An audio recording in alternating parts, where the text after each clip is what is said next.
Yesterday, by the way, Shannon Bream was fantastic, breaking down the latest on the Ketanji Brown-Jackson hearings, which are ongoing. The drama not going to be very substantial, it does not appear, unless suddenly Joe Manchin came out and said, hey, you know what?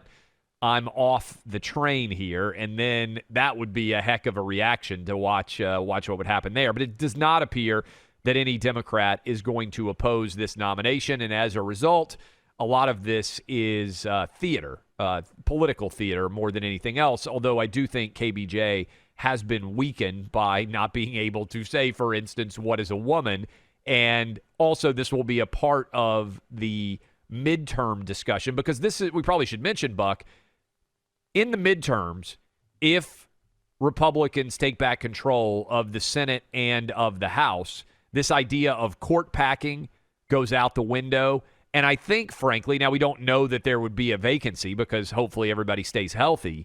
But if the Republicans have control of the Senate, I would presume that Mitch McConnell will follow through on the same thing that he did when Scalia died, by and large, and say that the election will be a referendum on who gets to appoint the next Supreme Court justice. Arguably the most commendable, smoothest move Mitch McConnell ever pulled off was the waiting it out with Merrick Garland. Look, Mitch is an establishment guy. I don't agree with him on everything, and a lot of people in the audience probably have their fair share of criticisms of the Senate Minority Leader. But fair is fair. We call balls and strikes here. He held the line on the prevention of the Merrick Garland. By the way, Merrick Garland would have been a doctrinaire lib, essentially. I mean, slightly less crazy than some of the Supreme Court options that would. But now we see him in the attorney. Remember, Merrick Garland is the guy that had the whole FBI looking into the parents situation and the memo from the Attorney General's office. So don't think that he's not a wokester. But also Mitch was very good under Trump in getting constitutionalists on the bench all across the country. So plenty of criticisms you can have, but Mitch had the machinery of judicial nomination working pretty well. And a lot of people have found that, having those Trump judges on the federal circuit has made a big difference. Breyer wouldn't have stepped down. We were talking about this earlier about the runoff elections in Georgia. If Republicans still had control of the Senate, I don't believe Breyer would have stepped down. I think that as a result, there might not be a single appointment that Joe Biden would get during his tenure. And by the way, Merrick Garland, to me, Buck, is an interesting example of a white guy who gets to a position of power and is so afraid of the subordinates that have helped him get there that he ends up not even standing up for what he believes in anymore. I think you're seeing an element of that with Bob Chapek, who is the CEO of Disney, who initially said, hey, I don't want to get involved in individual state legislative battles surrounding what that was labeled the Don't Say Gay bill in Florida. And then his subordinates have basically crucified him over this. And that's what Merrick Garland is afraid of. You get into a position of power, but if you're a middle-aged to older white guy, you're afraid that the people that are beneath you are going to replace you, and so you end up doing things that are totally outside of your own character. I think you can say the same thing about Joe Biden, by the way. Let's think about this for a second. If you are as you said, middle-aged white guy in a position of power in this country right now, political power, corporate power, whatever it may be, there's always a way to get at you for the woke activists, right? There's always, if you doesn't mean you've done anything wrong, said anything wrong. You don't have enough of X group. You haven't promoted enough of Y group. I mean, this is essentially, the old Al Sharpton model, which is, yes, we're gonna pick at you and say you're racist unless you pay us off, donate to the foundation, whatever it may be. This has now gone mainstream and broad spectrum all across the country, shakedown, such that. And I think this is to your point, Clay. I think this is why you see whether it's CEOs or even politicians now, or people that are cabinet members of the Biden administration. If you're a middle-aged white guy, you've got to establish wokeness insurance in some way. You've got to be able, because what happens is then if you come under attack, you can, you'll say, oh, but look at what I did. Look at what I've done for the community, or whatever the case may be. Whichever community is coming after you and attacking you. So I think that pushes a lot of them to try to get ahead of it right now, because they realize they don't have to find anything. They'll make something a problem for you. And that just goes to show how much power the organized institutional left really has in this country. The fact that Disney has walkouts going on in California. It was in California, right? I always get Yes. and Disney World and Disneyland confused. In California about the Don't Say Gay bill, nowhere does it say you can't say gay. I also think the right needs to lean into this. I think the GOP needs to lean into this. They hate it when we talk about CRT because they lose. Because most of the country actually doesn't think that, an 8-year-old should be told, based on your skin color, you're an oppressor or oppressed. Most of the country is not with them on that.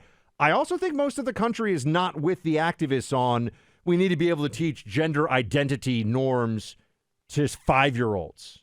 I don't think the country's with them on that. Well, so the data reflects that they aren't. I mean, the Politico, I believe it was, had a pretty substantial poll which showed that Republicans win on that issue by a large margin. And I think what ends up happening, Buck, is there's such a massive dichotomy between what the real world thinks and what Twitter thinks that so many people out there follow what Twitter thinks. I'll tell you this, Buck.